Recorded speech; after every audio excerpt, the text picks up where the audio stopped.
Hello there, this is Jedi Master Daniel 96, and in today's video I will be discussing the Young Indiana Jones series.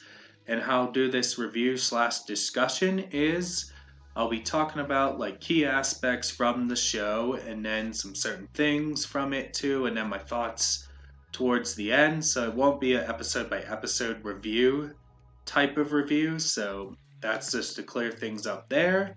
And here we go. A brief history of this show that this came out in the early 90s as it premiered from 1992 to 1993. It lasted 2 seasons, and due to not great ratings, that's why we didn't get a third season and beyond. So after that, Lucas decided to edit these into TV movies, and that's the current version that's available. And that's the version you have on Disney Plus with the Indiana Jones collection. You can find them on DVD. They made VHS tapes for the edited versions too. So that's the version that's available. And it does kind of parallel how Lucas, edited in with the original trilogy, how the current version of the original trilogy movies for Star Wars are the only ones that are available than the original version. So that's a thing there. I wanted to point out with the Young Indiana Jones series and the original trilogy for Star Wars. So that's that thing there to think about, how Lucas operates. So you do get an idea that it wasn't just a Star Wars thing that Lucas did something like that. It's also an Indiana Jones thing Lucas did too. And there are some Star Wars connections here, as Star Wars and Indiana Jones go hand in hand. And I've said before that as a Star Wars fan, it's kind of important you have to have Indiana Jones in your watch history of movies, because these two franchises go hand in hand in a way. I mean, even though they're separate franchises in separate universes, but they just play off one another. They're just like the best of friends. Like, for example, we do have some Star Wars actors like Ian McDiarmid, who plays Palpatine in Return of the Jedi, the prequels, and The Rise of Skywalker, makes an appearance in an episode. Christopher Lee makes an appearance in this too, who played Count Dooku in Attack of the Clones and Revenge of the Sith. Then you have Pernilla August, who played Shmi Skywalker in The Phantom Menace and Attack of the Clones. So there are some Star Wars actors that do make an appearance in here. And then even Carrie Fisher wrote an episode for this TV series as well, so that was pretty interesting. And then even you had Lucas's co-writer from Attack of the Clones, Jonathan Hales, also wrote some episodes as well, so nice connections there too. Ben Burt, the sound designer, had an involvement in this. Costume designer Trisha Bigger had involvement in the series too. Rick McCallum, the producer of the prequels, was involved in this series too. So you kind of see that Lucas, brought over these people into Star Wars and all that, which is kind of something to think about there too. And definitely you should watch the Young Indiana Jones series for those reasons too. So that's that there with the Star Wars connections I had to bring up. There are connections to the Indiana Jones movies, like they have the Eye of the Peacock from the beginning of the Temple of Doom in this, so that's that thing there. And then we have something that later gets referenced in Kingdom of the Crystal Skull, as we do have the thing of Indy riding with Pancho Villa in the Mexican Revolution, as that was mentioned in Kingdom of the Crystal Skull, where Indy tells Mutt about that. So that thing connects to that, so that's pretty interesting. I mean, you do have Indiana Jones' dad in here, Henry Jones Sr., and then, we kind of see that bit too. Like, you see him more as a stricter kind of dad, as he says more junior in a more stricter tone, as in Last Crusade. His dad is more energetic in Last Crusade, so that's kind of an impression I got from watching that too. And there's a bit, when Indy comes home from fighting in the Belgian army in World War One, as they kind of do have an argument. And then there's a bit where Indy tells his friends how his dad is like stuck in the Stone Ages, and there's a bit kind of in the Last Crusade when they kind of have the father-son bonding, and then Indy tells his dad how there was the obsession he had over dead people that were dead for over years and all that, how his dad had that obsession. So that kind of plays off there, kind of how they have a bit of a fallout and stuff.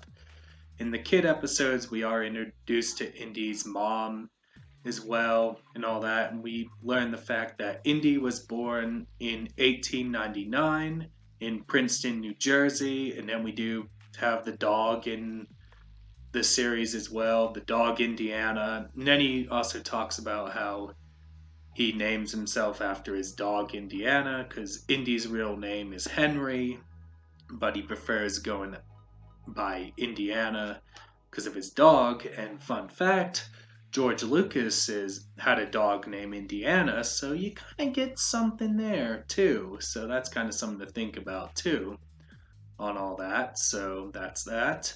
And then we even learn that Indy loves baseball. And then there's a bit where in the kid episodes, he brings his baseball bat on the tour. And then there's one he shows a guy his baseball cards and all that. And there's a bit when they're in India in the kid episodes where he teaches the Indian people how to play baseball as they play cricket over there. So it's kind of interesting with that, with the baseball and cricket thing there. And there's one in the teenage episodes where Indy's in his baseball uniform in that too, so a little thing there. And then, as I mentioned, Indy does fight in the Belgian army in World War One.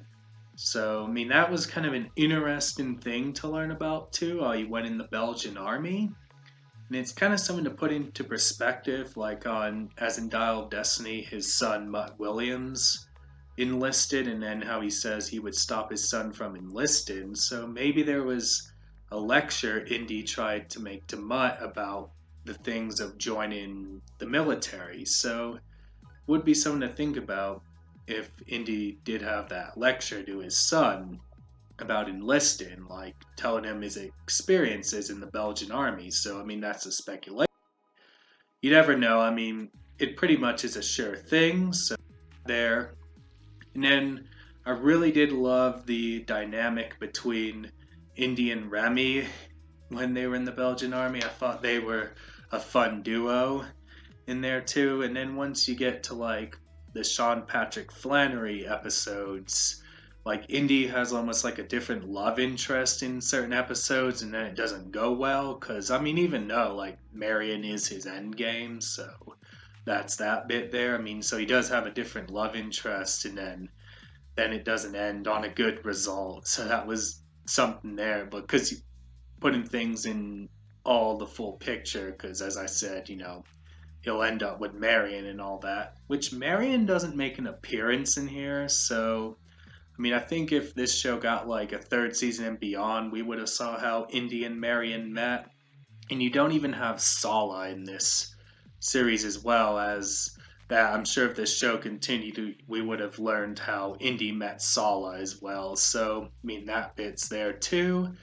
And so, yeah, I'm just going off all these things. And then you have Indy meeting all these historical figures in the episode. There's one where he met Theodore Roosevelt, he met Picasso, Norman Rockwell, T.E. Lawrence. I mean, there's just some historical figures. There's even bits he meets Ernest Hemingway, which I do have one of Hemingway's books, so that was kind of interesting how he met Ernest Hemingway and all that. There's even different things like he went to like Dracula's castle. I mean, Lucas wanted to make this a more educational series, which I thought was a very interesting approach, how Lucas kind of wanted like how you can have some entertainment and education. And I think it does a pretty good job at trying to do that. I mean, there's bits where Indy's on his way to London to enlist in the Belgian army. Him and Remy are also in Ireland. They go to London. Then we see him in war, in World War One and all that. So it was a lot of fun how you'd go on these different places around the world. And I mean, yeah, so that's kind of that stuff. And I mean, yeah, that's pretty much a lot to give an overview of. And I think one thing I got to bring up that in the original version, there was like an older indie in it too.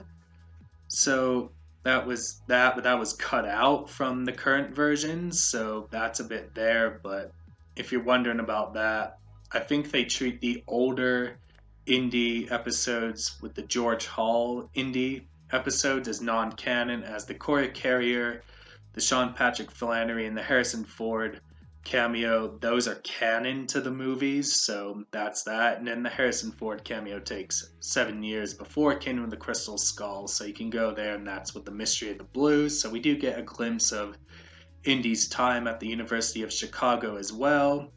So yeah, there are quite a lot of stuff that goes on in this show, and it is a really fun watch. Like, I had a good time watching this, and I mean, as I would recommend it, I mean, I'd say this is a very underrated gem. Like, this is definitely, I think George Lucas is like underrated gems. Like, you should check it out. I mean, on everything. If you've seen the Indiana Jones movies, definitely watch this series. As I said earlier, it's available on Disney Plus, so that's that there. And I'm sure you can buy it on DVD and all that for all you physical media people. So, I mean, yeah, definitely give this series a watch. And that does it for me in this video. Don't forget to like this video, subscribe to the channel, comment what you think down below of this series. Did you love it?